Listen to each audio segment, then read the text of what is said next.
Uy, Jan! Ano naman ang ginagawa mo? Nagtatapon ka ng basura. Alam mo ba na nakakasira yan ng kalikasan? Tignan mo yung paligid. Napakalinis. Tara, samahan mo ko.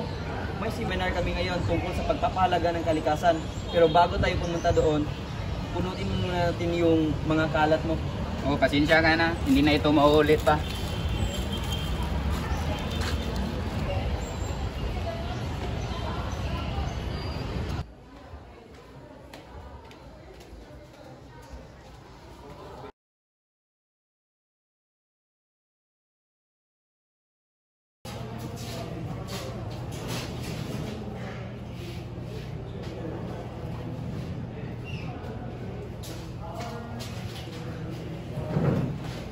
Magandang araw sa ating lahat! Magandang araw po!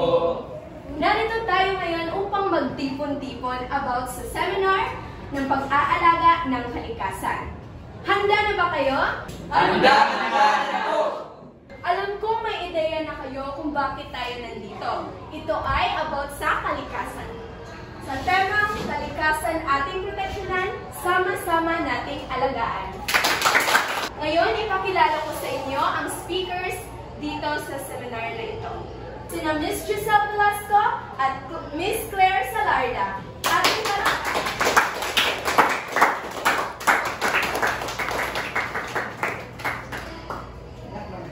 Ngayon, ating tawagin ang ating isang speaker kung saan ipapaliwanag na kung ano na nga ba ang nangyayari sa ating kalikasan. Ating bigyan ng masigarbong palakpakan si Miss Claire Salarda. Maraming salamat nga pala sa ating napakagandang MC. Maraming salamat po.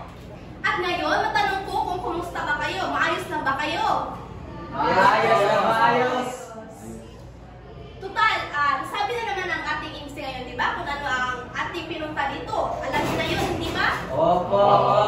Ngayon, nandito nga pala ako sa inyong harapan upang bilang isang speaker tungkol sa kalikasan, tungkol sa pagpapahalaga ng kalikasan. At ngayon, sa seminar na ito ay mayroon tayong tema na kalikasan ating proteksyonan, sama-sama nating alagaan. Ngayon, total, alam niyo na naman kung ano ang seminar na ito.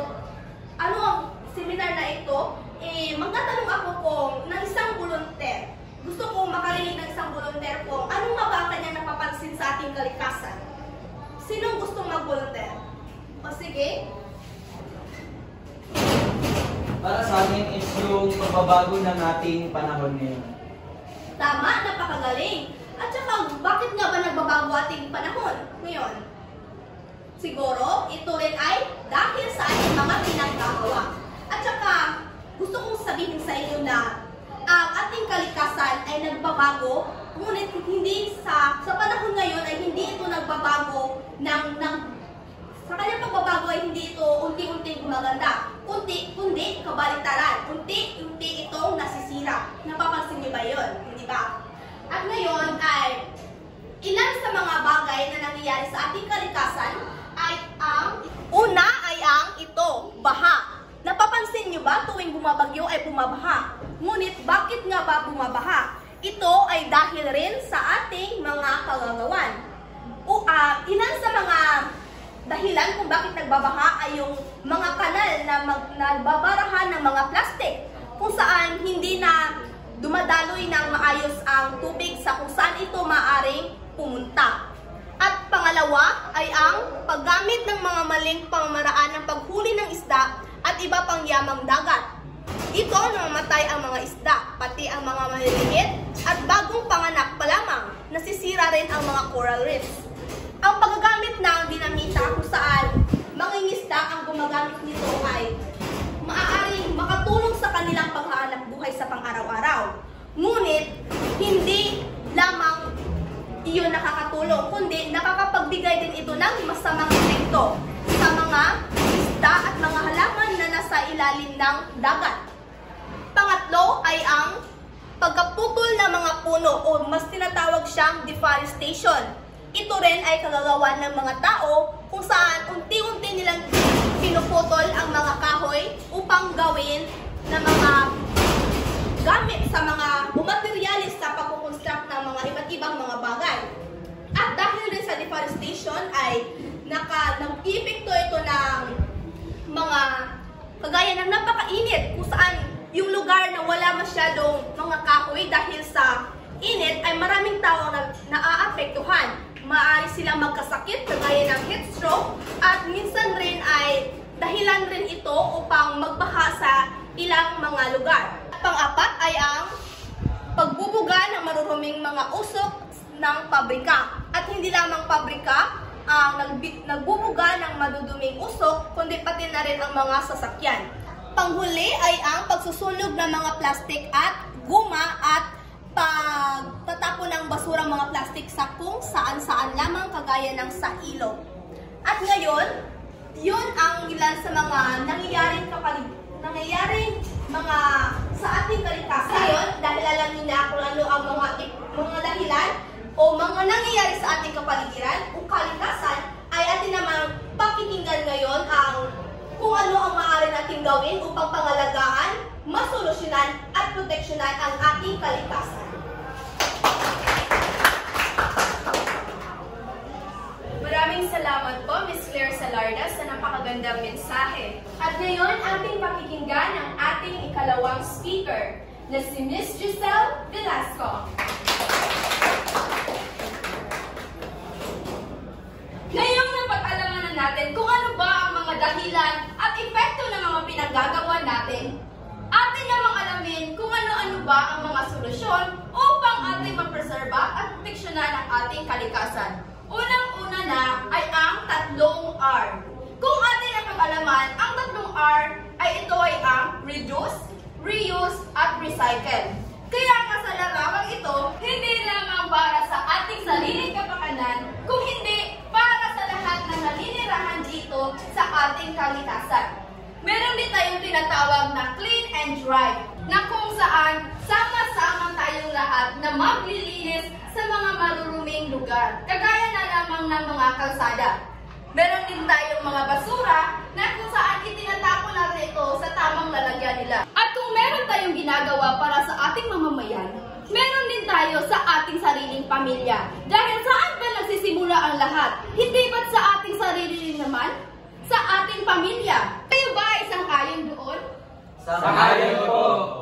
Kaya sa mga magulang dyan na mayroong mga anak, nais ko lang ipabatid sa inyo na hanggang bata pa ang ating mga anak, atin nang sanayin sila na kung saan mapapangalagaan at mapoproteksyonan nila ang ating kalikasan. Meron din tayong tinatawag na tree planting, na kung saan sama-sama tayo magtatanim sa isang lugar o isang lote upang ating masolusyonan ang tinatawag na deforestation at ang pagbaha. Dahil hindi ba't ang mga kahoy, ang mga ugat nito ay siyang sumisipsip sa mga tubig ulan na kung saan hindi ito magkakaroon ng baha sa isang partikular na lugar. Kaya ating inaanyayahan ang lahat ng narito na tayo'y tumayo sa ating sariling mga paa. Tayo'y magsimula sa isang maliit na proseso dahil ang isang maliit na proseso ay siyang magiging daan upang tayo tatahak sa napakalaking bahagi ng ating buhay. At ito ay ang pagpapangalaga sa ating kalikasan. Ito lamang ang aking maipapahayag ngayon at naway may natutunan kayo sa araw na ito. Maraming salamat. Ngayon, aking tatawagin ang ating presidente sa organisasyong ito, si Mr. Nemenzo. Salamat MC, salamat speakers, at salamat sa inyong lahat sa pagdalo sa ating seminar ngayon patungkol sa temang kalikasan ating proteksyonan, sama-sama nating alagaan. At ngayon, magsasagawa tayo ng aktibidad patungkol sa paglinis sa ating kapaligiran, unang hakbang sa pagprotekta ng ating kalikasan. Sang-ayon at handa na ba kayo? Yes po!